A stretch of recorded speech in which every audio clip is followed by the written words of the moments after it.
And I know that last weekend was special for owner Bob LaPenta. He's had a lot of great moments in thoroughbred racing as an owner. Last Saturday was pretty special, too, in the Haskell. He's involved with the ownership of journalism, and he's with us now to go down the road to the Breeders' Cup. Bob, appreciate the visit. I appreciate you having me. Good morning. Yeah, good morning. Take me back to last Saturday.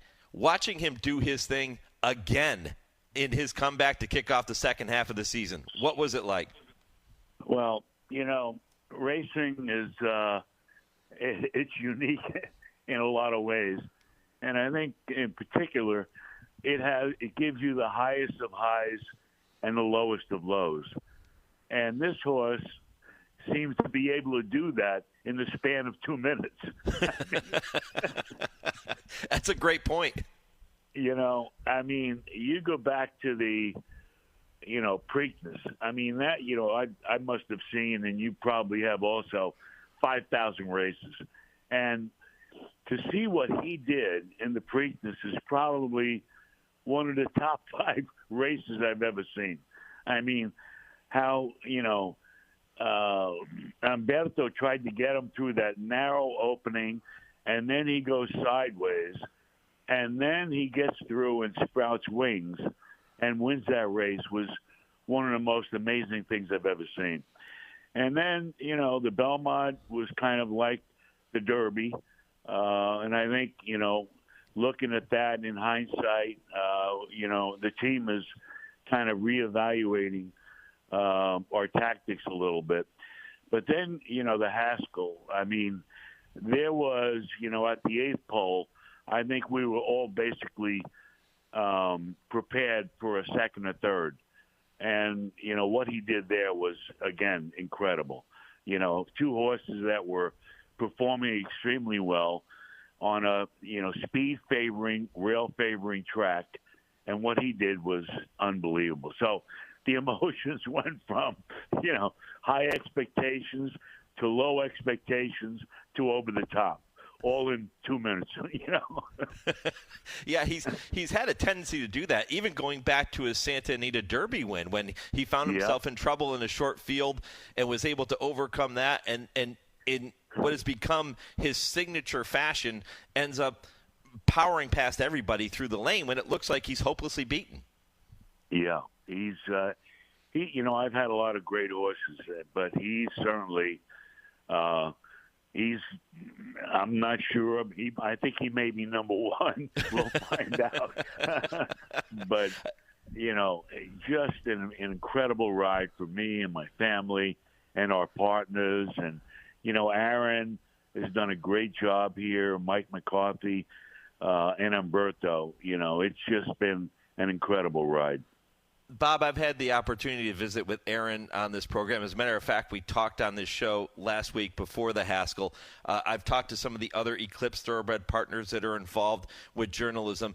And what Aaron has created and assembled with Eclipse Thoroughbred partners, to me, is kind of right now, it's right up there with the best partnerships that we've ever seen in the game.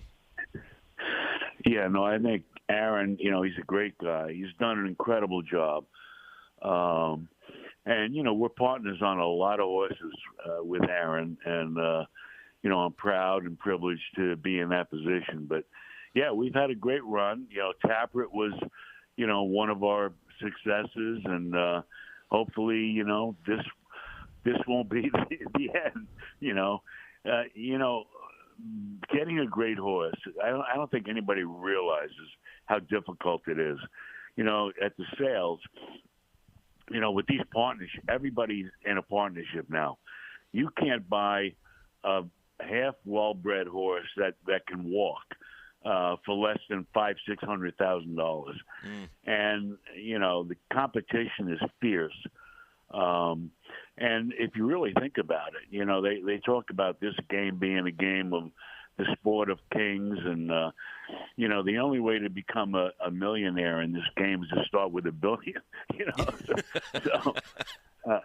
But if you really look at the statistics, the odds of a horse that you buy winning a Grade 1 race is 2.5%.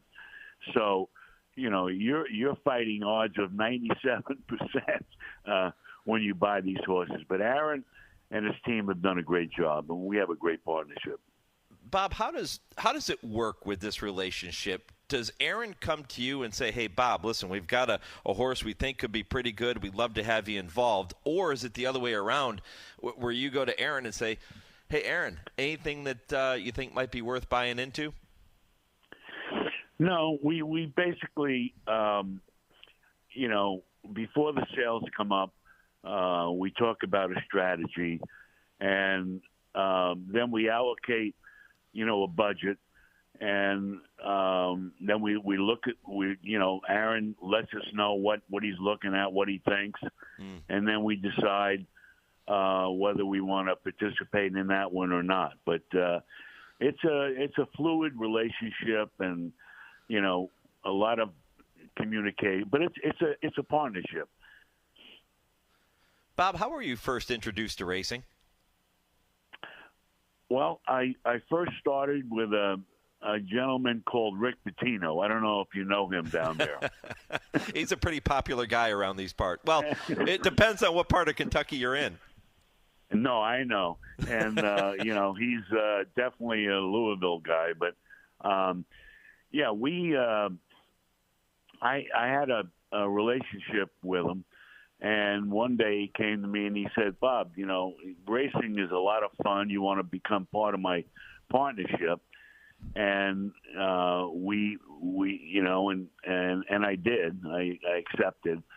And, we were partners for about a couple of years. And then after a while, I decided that I wanted to get more involved directly and make more decisions on my own.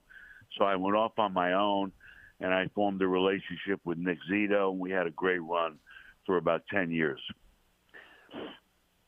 Yeah, Nick's fantastic. And I remember those horses, right?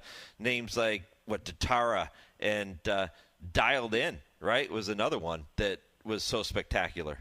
Yeah, and, one of my all-time favorites, and, Steve Haskins nominated him for the most unluckiest horse of the year, the Cliff's Edge. He was he was an amazing horse. And, and then we had Warpath, which you may have, right? He was an Eclipse Award winner. Incredible horse. If you're putting together, Bob, your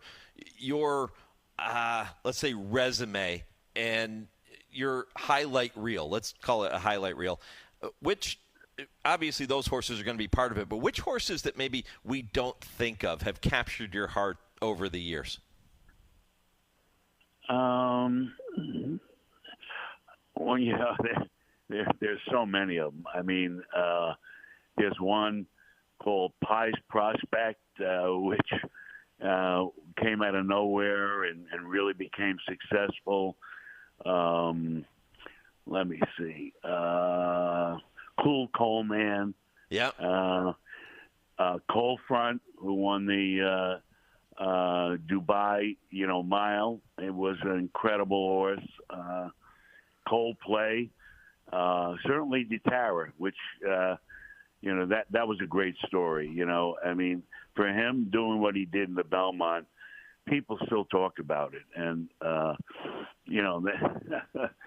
that was funny. I mean, the day of the Belmont, I told my wife, because Ditara had run on Derby Day, and he really he ran well.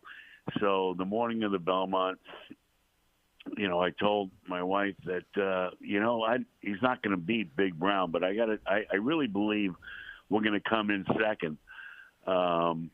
And what he did there was just incredible. So, a lot of great stories. I mean, Warpath, in the Breeders' Cup at Monmouth. We've had some great runs at that track.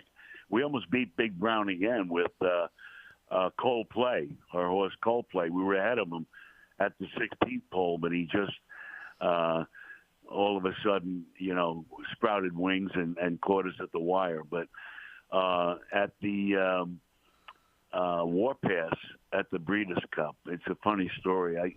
I got a call from, I won't mention his name, but a very influential and famous horse owner, and he said, "I want to buy your horse, and I want an answer by 12 o'clock." So this is the day of the Breeders' Cup, and he made an offer. And, I called Nick, and Nick said, take the offer. I said, Nick, look, I'm here with 20 people, and, if he loses this race and he loses some value, I can live with that. But if he wins this race, and all of us don't own the horse, I won't be able to live with that. So we turned it down, and he wins the race by 13 lengths, and his value went up by 5 times after that. So, a lot of great stories, and there are a lot of bad ones too, but I don't want to talk about those this morning. Well, you started by talking about the highest of highs and the lowest of lows, and we know that this game can provide those to whether you're a trainer, whether you're an owner, jockey, whether you're a handicapper. I mean, you go through these waves with thoroughbred racing that I think are unlike many other sports, and they're not comparable to many other sports. It's completely different. They really are. Yep. I mean, it's hard to describe. The highs are beyond. I mean, I've been in business. I've had a lot of success in there, but there's something about, a special horse and winning a special race that is really different from a lot of experiences. Bob LaPenta with me here, going down the road to the Breeders' Cup on the Horse Racing Radio Network. Bob, what boxes are still left for you to check on your owner bucket list, if you will? Well, that's a great question. I think about that often. I've had a lot of success. I'm knocking wood as I speak, and we won, the Florida Derbies and the Travers with Catholic Boy, who was an incredible horse in his own right. We checked with, journalism, 2 important boxes this year. And I always said, I'm going to win the Triple Crown in reverse. We won the Belmont 2 times. This year we won the Preakness. I've had about 11 horses in the Derby, and I've had 2 seconds, one with journalism and one with Icebox, who was another great horse. So the 2 boxes that I have to check, and then I would actually call my resume pretty complete, and that's the Derby and the Breeders' Cup Classic. And, that one's coming up, and, 3-year-olds have a tough time in that race, but we think, journalism, if he stays the way he is and improves just a little bit, he could be a factor in that race. And that race very well could give us the definitive answer for 3-year-old champion, too. There could be a lot on the line other than just the Breeders' Cup Classic trophy. I think, and talking to the partners, and I think, Sovereignty obviously is a great horse and current leader for the 3-year-old championship.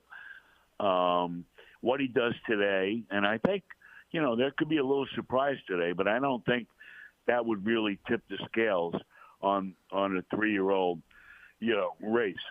So I think the Breeders' Cup is probably going to be the race to decide.